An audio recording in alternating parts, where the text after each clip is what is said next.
It was Friday night at the City Lights dance hall, and I was already swamped behind the bar. At one end of the counter, three young co-eds from St. Catherine's College were making my job harder than it needed to be. They weren't bad customers. Well, at least not the tall brunette Bridget. She was the only one actually buying drinks. The other two? I'd have bet my license they weren't of age. But I looked the other way as Bridget passed her drinks to her friends under the table. Three cute co-eds partying in your bar. That's the sure kind of thing that'll keep the registers ringing. I looked over at them again. Okay, maybe cute was stretching it a bit.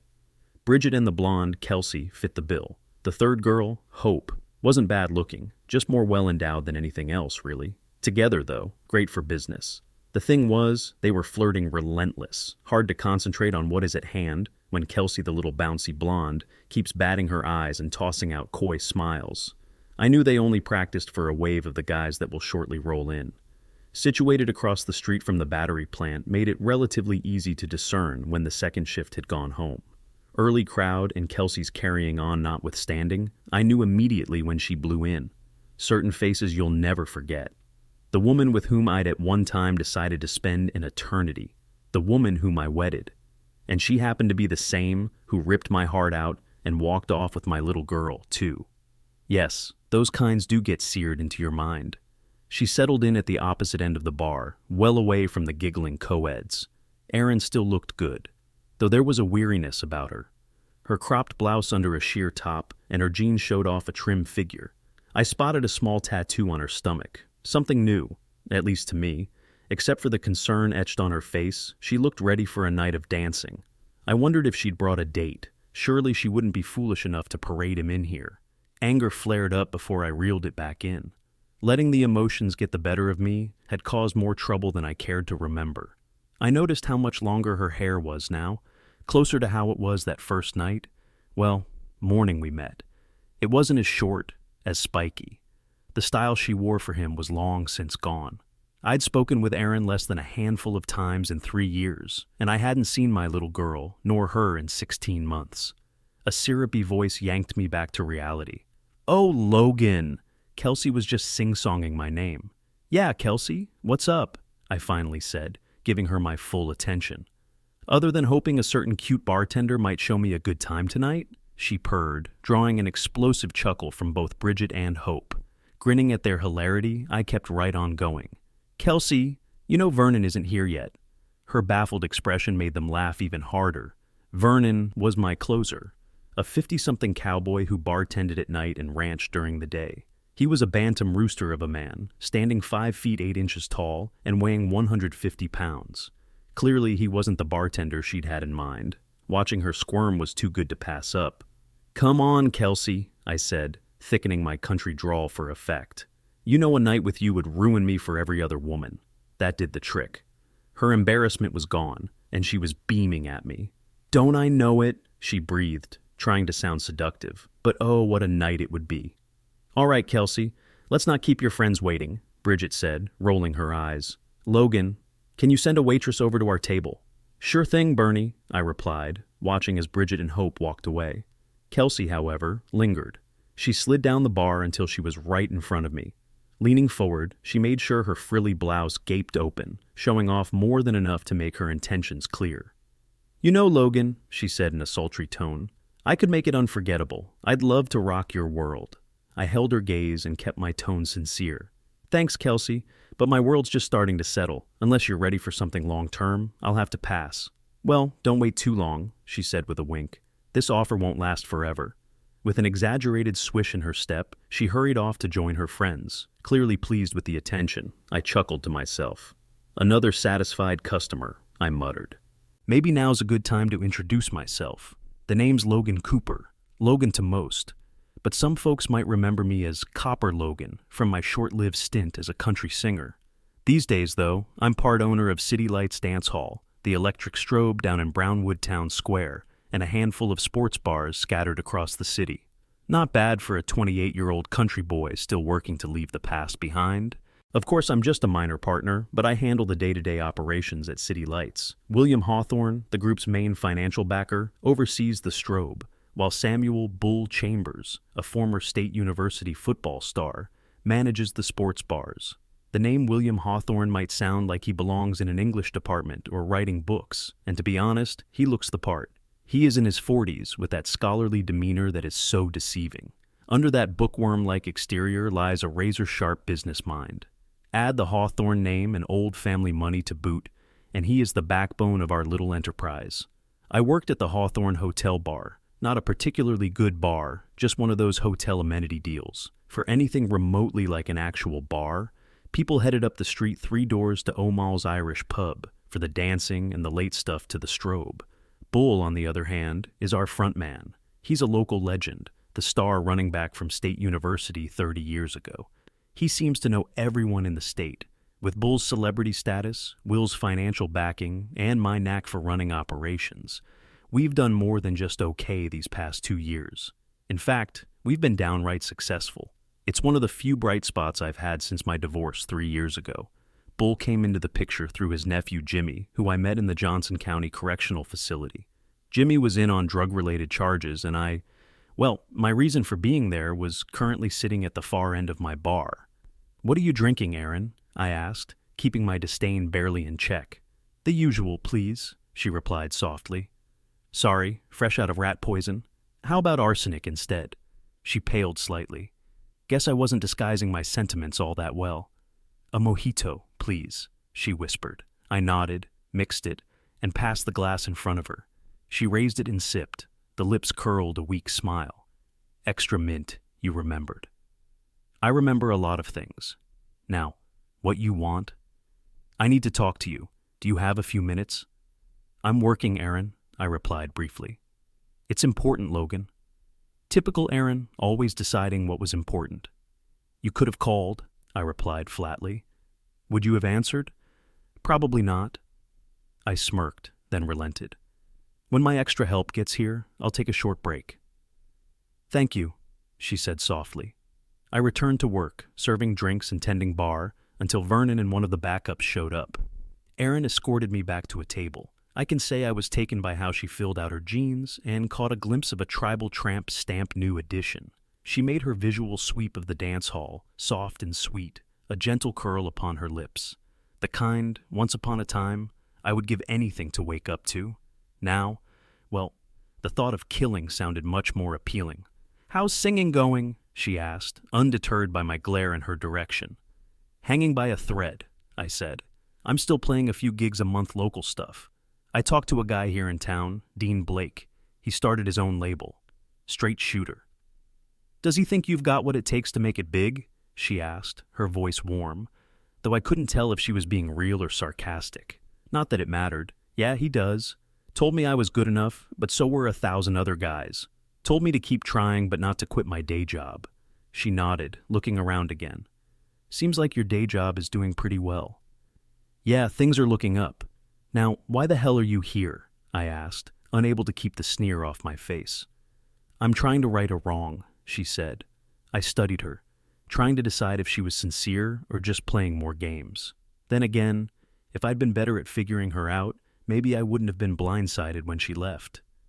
"Which wrong would that be?" I asked, the taste of bile rising in the back of my throat. "The one where you hooked up with an old boyfriend at my sister's bachelorette party and trashed our marriage? Or the year you spent cheating on me before hitting me with divorce papers? Or maybe it's the part where you baited me into attacking him?" I smiled wryly to myself. The memory, as sharp as if it were yesterday, a moment of revenge, years of regrets. Erin and her high school ex, Mean Mad Max, jumped me one night here at the bar. They knew my routine: finish my shift at the battery plant, come here for a few drinks to unwind while the divorce dragged on. By the time they showed up, I was already more than a little drunk. They began to tease me within a few minutes. Later, I realized that they wanted to get me to lose my temper, something they could use in court. And I gave them exactly what they wanted. Max, bigger and heavier than my 6-foot, 175-pound frame, thought he was untouchable.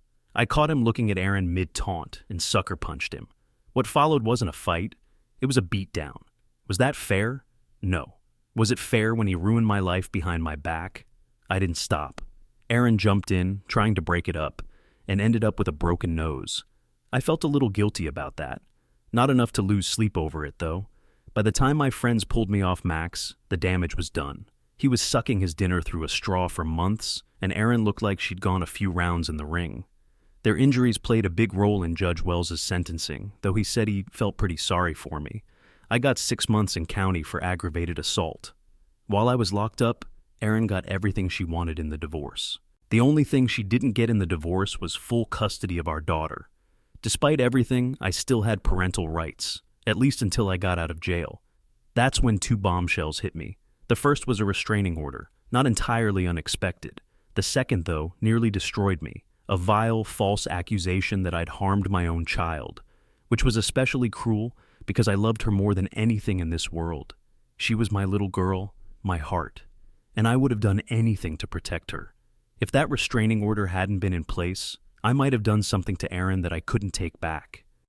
It took months wading through red tape to legally clear my name, and by the time I did, it was too little, too late. They'd already poisoned Lucy against me. When I finally did see her, she screamed and ran away. To her now, I'm a monster. The Child Protective Services caseworker didn't bat an eye while taking away what few parental rights I had left. That was the last time I ever saw either one of them. It took another month for the court to reevaluate those allegations. When they actually dug deeper, they found that Lucy had been coached. It was too little, too late.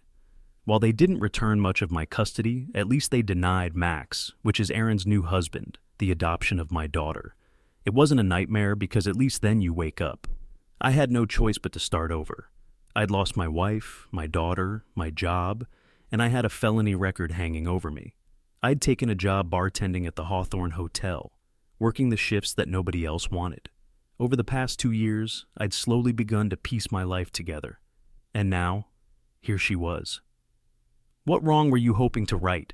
I asked, fighting to keep my composure. Her pale green eyes pleaded with me. "As many as possible," she said. "But I want to start with our daughter. She needs a good man in her life, a father." "What happened to Mr. Wonderful?" I asked coldly. She looked down at her drink. "I would have thought you'd heard by now," I snorted. "Erin, in over a year, I haven't heard a word about you or Lucy. The few friends I have left after what you did to me know better than to bring up your name." She sighed, and for a moment I thought I saw a tear glistening in her eye.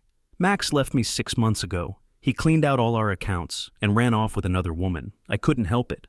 I burst out laughing. "Your bad boy lover cheated on you, treated you like trash, and left?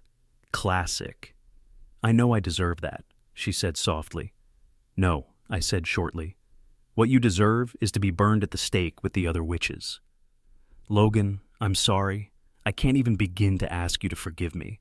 What I did was cruel. It makes me sick, knowing I was a part of it." "So why were you?" I asked, watching her closely. "What? Why were you a part of it?" I repeated. She dropped her head, suddenly engrossed in her glossy red nails. "I never had a clue," I continued. "I knew our marriage wasn't perfect, but I didn't know you were unhappy, not until that last year." "I wasn't," she whispered, her voice cracking. "I wasn't miserable, Logan. Things were tight because of money, but I knew they would improve. I knew you were trying. My sister's bachelorette party was supposed to be an escape from all the stress, not the disaster it became. I didn't plan to end up with Max. It just happened." I snorted, ready to fire back, but she cut me off. "I know that doesn't excuse it, but I didn't go there planning to cheat on you. And after it happened, well, I knew you would never forgive me. And Max, he made me feel special." Her voice shook a little as she said the next words. "I was so torn that year. I knew our marriage was over but couldn't let go. My feelings of guilt and mood swings brought out your anger, and between us, life became unbearable. I started leaning on Max for my happiness, and then I felt like whatever I needed to do, I had to make a new life for him, Lucy, and me. Logan, I never wanted to hurt you more than I already had, but Max, he needed you completely out of the picture. I'm ashamed I went along with it. I'd never dreamed I could be so cold-hearted. I'm sorry. So sorry." "Well, that's something we can agree on," I said, her face twisted in confusion. "That you were cold-hearted," I added, my voice sharp. She recoiled slightly, her expression falling into silence. "This was a mistake," she whispered eventually. "Coming here." "You think?" I returned, drawing a steadying breath into my lungs. "Okay, Erin, you're here, And you mentioned something about Lucy needing a father. What did you mean by that? She looked around the dance hall, refusing to meet my gaze. When Max bailed, Lucy and I came broke. We moved back in with Mom, but then Mom's gone and all. Some dude she met on the internet. Arizona's where she wound up. Month's rent gets her through the month, but the rest is mine. It and everything else. Again, she directed her gaze down into her glass. Logan, there's nothing keeping me here. I can get another bookkeeping job, but it barely covers the bills. I've got family back in Philadelphia. They could use my help with one of their businesses, and they've offered Lucy and me a place to live. So, you'll be taking my daughter to Philadelphia? I asked, my tone icy. Yes, she whispered weakly, and slowly raised her gaze to mine. Glistening with impending tears, they held a plaintive appeal in them. I'm living in some hole of a life here, Logan. I don't have anything to stay behind for. Unless you can provide a reason. I fought hard not to lash out at her, not to remind her that it was her own choices that had dug that hole. But the harder battle was keeping my hope in check. What she was dangling in front of me was something I'd dreamed of for years, a chance to be part of my daughter's life again. So, what are you trying to say, Aaron? I asked gingerly. That now you want me in Lucy's life? Does she know about this even? The last time I saw her, she was terrified of me. I can start working on that, Logan, she replied hesitantly. It will take time, but I am sure she'll come around. Her words were like a kick in the gut. That with all the time that had passed, she hadn't taken it upon herself to try to mend things between Lucy and me was not lost on me. I swallowed my frustration. I might be slow sometimes, Aaron, I said, but if you want, I could send you a letter for her, something you could read to her. I think it would only confuse her right now, she replied. Maybe when she's older. I could feel her hesitancy and prepared myself for the blow. Logan, there's a condition, she said anxiously. Here it comes. Okay, I replied, doing my best to keep my voice neutral. Let's hear it. Lucy and I are a package deal. It was a punch in the face. I blinked, wondering briefly whether she was kidding or crazy, on drugs, beaten into insanity by Max. How did she possibly believe this was even within the realm of possibility, what I was supposed to entertain after what had happened? Swallowing a surge of loathing, I managed to demand, and exactly what does that mean? She turned away, unable to face me. At least she had enough shame to feel guilty about what she was suggesting. It would mean, she began hesitantly, you and I would have to work on having some kind of relationship. I shook my head, the bitter laugh escaping before I could stop it. We had a relationship. It wasn't enough for you. The relationship we have now, it's pretty simple. You tried to destroy me, and now I hate you.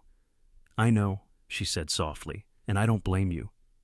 But there's always a but, isn't there? I said, my tone cutting. Life sure seems to love its buts. I won't expose Lucy to that kind of hostility, Logan. If this is going to work, you'd have to let me try to make up for some of the hell I put you through. And how exactly do you plan to do that? I asked, my voice heavy with skepticism. I thought we could start with being civil, maybe be nice to each other. Then, over time, we could become friends. And after that, you must be out of your mind, I whispered, and felt myself clamping my jaws to not drop in amazement. Look, Logan, she said, her voice trembling. I know I hurt you. I ruined the one thing I now want more than anything else. I want our family back. I'm not stupid. I know it'll take a long time, maybe a lifetime, to make things right. But I'm willing to try. Would you at least consider it? So, would you be willing to give me back my visitation rights? I asked pointedly. Her pause told me everything I needed to know. I took a deep breath, feeling anger boil inside me. Aaron watched me closely, and for the first time since I'd beaten the hell out of Max, I saw real fear in her eyes. So let me get this straight, I said, my voice low and dangerous. As long as I let you in my life, I may see my daughter. I have to open myself again to you, give you another chance of hurting me further, and perhaps in return, I may get to see Lucy. Of course, that is, if you can get her talking to me in the first place. And if, miraculously, we rebuild any kind of connection, you can still just rip her away from me the moment you're having a bad day. And when you find another Max, you'll both disappear, and I'm left with nothing. Does that about cover it? Tears poured from her eyes, but she did not look away. I know you do not trust me, she said softly, but I promise I will not do that to you. I know what I've lost, Logan. I just need a chance to try and win some of it back. You're right, Aaron. I don't trust you. The only thing I trust you to do is whatever's best for you. I leaned forward as my voice turned to ice. You made those same promises when we got married, but it didn't stop you from betraying me with Max, did it? And now, what? You're using our daughter as leverage to get me to take you back? That's pathetic, even for you. Logan, I'm sorry, she sobbed, her voice rising enough to attract stares from around the room. But I'm desperate. I can't lose Lucy. She's all I have left. I sat back, trying to calm myself. My head was spinning. If I couldn't find some kind of solution, I might not see my daughter again, not until she turned 18. But Aaron had made it clear this was an all-or-nothing deal, and even the all part was subject to her whims. Then, as if fate decided I needed a break, a small voice cut through the air. Uncle Logan! I turned to a little girl in long black hair, skipping toward me. Her little brother, a chunky 4-year-old, was falling behind in little cowboy boots, stomping across the dance hall. I didn't even get a chance to turn around before she launched herself into my arms, her squeal slicing through the country music that was playing in the background.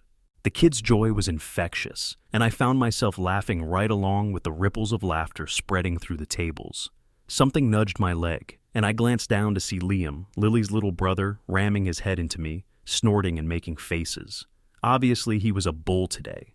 Setting Lily down, I scooped up the baby bull and tickled him until he burst into giggles. The second his boots hit the floor, he charged right back into character.